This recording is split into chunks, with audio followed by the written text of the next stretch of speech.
Okey, soalan ni sebenarnya dia dah bagi jawapan, tetapi soalan yang tidak lengkap iaitu kita kena cari nilai P dan juga Q. Okey, kalau kita ikutkan, kita biasanya bermula dengan fungsi R. So, negatif Px kuasa 2 tambah dengan Qx tambah dengan 10,000. Okey, yang pertama Madam nak ingatkan di sini, kuantiti untuk soalan ini ialah huruf X. So, jangan terkeliru dengan huruf Q. So, untuk mendapatkan nilai 100 itu, pelajar kena buat dahulu proses marginal revenue, iaitu negatif 2px tambah dengan Q. Okay. So, lepas kita buat tu, kita samakan dengan kosong. Jadi, kat sini kalau Madam buat, 2px sama dengan Q. Jadi, X sama dengan Q per dengan 2P. Atau dengan kata lain, Q per dengan 2P ni sama dengan 100. Jadi, Q sama dengan 200P. Yang ini maklumat yang pertama. Kemudian, apabila Madam gantikan nilai X 100 dalam Rx, itu akan dapat bersamaan dengan 50,000. Okey, so 50,000 sama dengan negatif P. Kemudian 100 kuasa 2 kan? So, daripada 2 biji kosong, dia akan jadi 4 biji kosong. Tambah dengan 100Q. Tambah dengan 10,000. Okey, so 40,000 sama dengan negatif 10,000 P tambah 100Q. So, semuanya Madam bagikan dengan 100. Tinggal lagi 400 sama dengan, sama dengan negatif 100P tambah dengan Q. Yang ini persamaan yang kedua. Kalau Madam ambil ruangan kat sini sikit. Ambil ruang kat sini sikit. So kita ada tadi 400 sama dengan negatif 100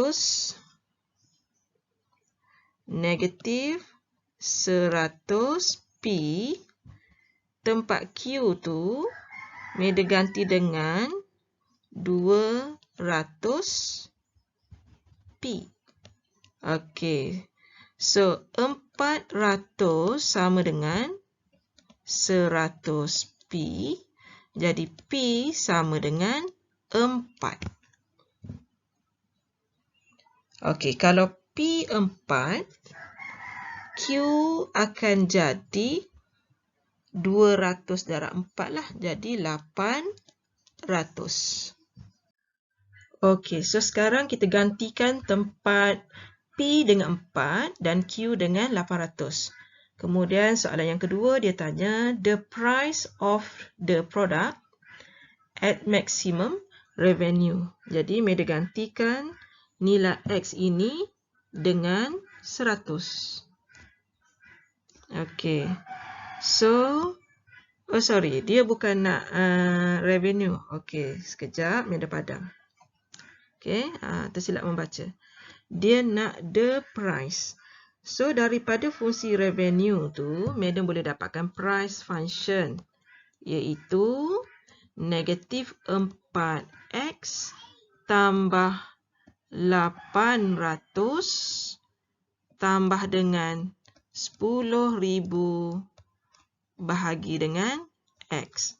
So, Madam gantikan nilai X dengan 100. So, kita akan dapat negatif 400 tambah 800 800 tambah dengan 10,000 bahagi dengan 100. Okey, kita potong dua ni. So, kita akan dapat negatif 400 tambah 800 ada lagi 400 tambah dengan 100. So, kita akan dapat harga. Okey, harganya adalah RM500. Okey, selesai untuk soalan nombor 7A. Untuk soalan 7B, so dia bagi kat sini fungsi cost untuk merchandise. Merchandise of a company is given by blah blah blah. Calculate the number of items. Lepas tu kata kuncinya ialah minimize average cost. So, okay, ini first time kita buat latihan yang melibatkan average cost. Okay, so sangat bagus kita buat latihan ni. So, apabila dia nak average cost, dia kena cari dulu fungsi average, iaitu X kuasa 2 per 2, bila kita bahagikan dengan X, kita akan dapat X per 2 tambah 6 tambah 800 per dengan X ataupun medium tulis X kuasa negatif 1. Perkataan minimize mendorong medium untuk mencari marginal average cost. So, penulisannya akan menjadi DC bar per dengan DX.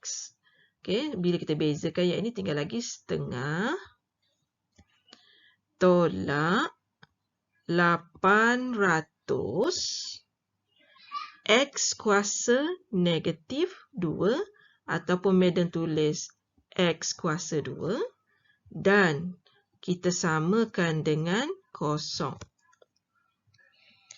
So, kita akan dapat 800 per dengan X kuasa 2 sama dengan 1 per 2. Okay. So, kita akan dapat 1,600 sama dengan X kuasa 2. Okay, punca kuasa 2, 1,600 tu. Okay, kita akan dapat mula-mula X sama dengan tambah tolak 40. Tapi bila kita cerita pasal kuantiti, kita kena ambil yang positif saja, iaitu kuantiti barang adalah sebanyak 40. Okay, itu menjawab soalan 7B 1. Calculate the number of item. Tapi kita jangan lupa, kita kena buat sekali lagi proses pembezaan. Kali kedua. Okay, sekali lagi kita buat. Okay, yang kedua ni dia nak determine the minimum average cost. So, dia kena ganti dekat C bar ni. X tu dia ganti dengan 40. Sama dengan 40 bahagi dengan 2. Tambah dengan 6. Tambah dengan 800 bahagi dengan 40. Okey, cuba tengok berapa kos purata dia, RM. Okey, yang tu dapat 20 tambah dengan 6 tambah dengan 800 per dengan 40. So, jawapannya ialah RM46.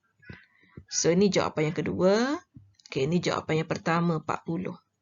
Cuma sekarang pelajar tadi dia dah ada C bar prime. Okey, ataupun DC bar per DX lah. So, tadi dia dapat 1 per 2 tolak 800 X kuasa negatif 2. Okey, dia kena buat sekali lagi. Okey, sekali lagi C bar double prime. So, dia akan dapat bila darab dengan 2 ni, kita akan dapat 1600 X kuasa negatif 3 ataupun 1600